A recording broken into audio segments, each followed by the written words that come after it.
grandparents, uncles that weren't invited but showed up anyways, and above all, graduates. The first thing I would like to say is thank you. It's an incredible honor to represent the graduating class of 2015.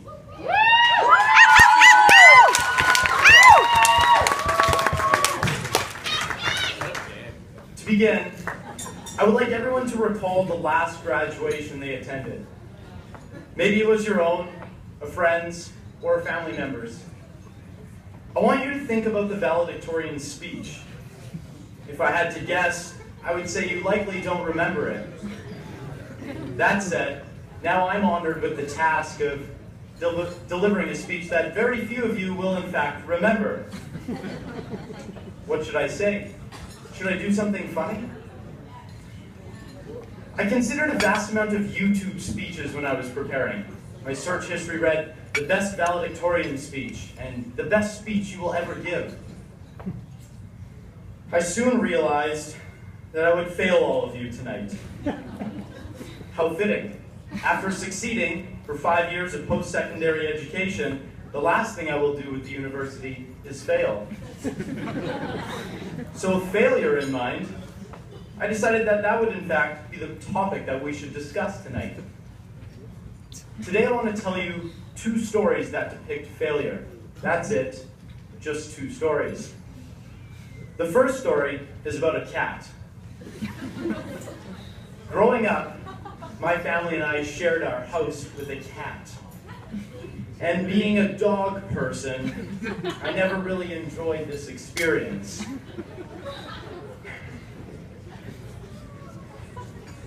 With careful selection, we went to the local animal shelter and picked out a cat that was quite malnourished. She soon discovered regular feeding times and ballooned up in a hurry. She tipped the scales at roughly 23 pounds. We named her Tippy because of her ability to tip the scale. She was more commonly known to me as Fatso. Tippy had the habit of sleeping on her back with her legs sprawled and her front paws held aloft. We often came across her in this position, lying in a sunbeam, her massive white belly shimmering in the sunlight. Now at the back of our house, we have a detached garage.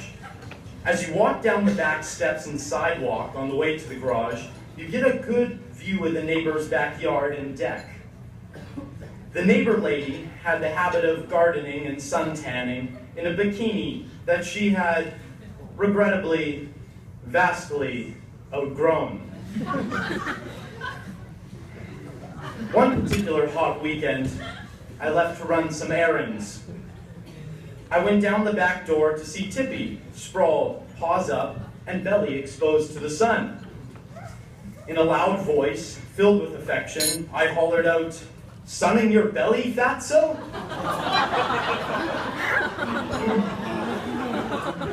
3 strides down the sidewalk, I caught sight of our neighbor, hastily refastening her bikini and struggling to her feet from her suntanning position. She shot me a look that almost reduced me to tears. Trying to cover my tracks, I made a big production of greeting the cat and playing with her.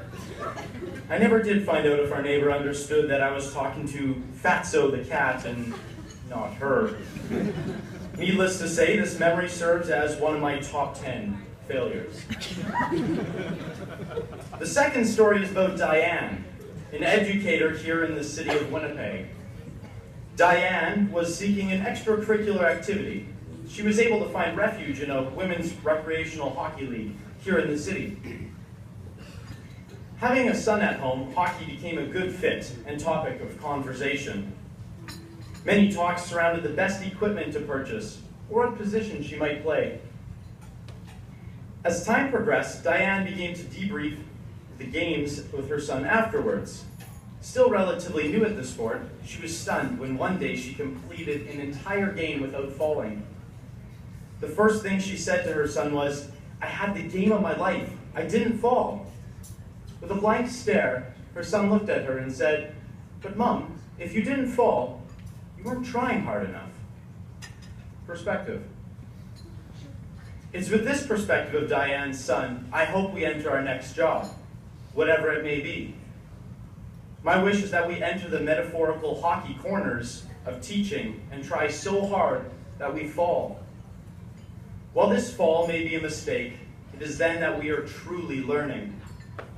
Now, it's important to note that feeling like a failure and failing are two completely different things. Failing does not mean taking pride in the failure and resting with it. Rather, it means finding potential in learning and having the attitude of persistence. Now, greatness is not this wonderful, esoteric, elusive, celebrity-like feature that only the special among us will ever taste. Rather, it's something that truly exists for all to achieve. And I believe that greatness exists in the form of failure. As educators, we make mistakes, and then we're learning. So I want to encourage all of you to go and make mistakes. Commit yourself not to be perfect, but rather to be continuously learning. If we are not failing, then we're not learning. And if we're not learning, we're not true educators. Through all of this, if we want our students not to fear failure, to make mistakes, and to learn from them, let us enter our teaching careers not fearing failure ourselves and demonstrate how to fail big. No matter your stream, cohort, or practicum experience, we've all experienced failure to some degree. But look at us now. Here we are, on the cusp of a new journey, experiencing the success of graduation. What an honor. Class of 2015, you are all incredibly hard workers and dedicated educators. Yes, it will be sad to say goodbye, to leave the university, to never complete an art journal again.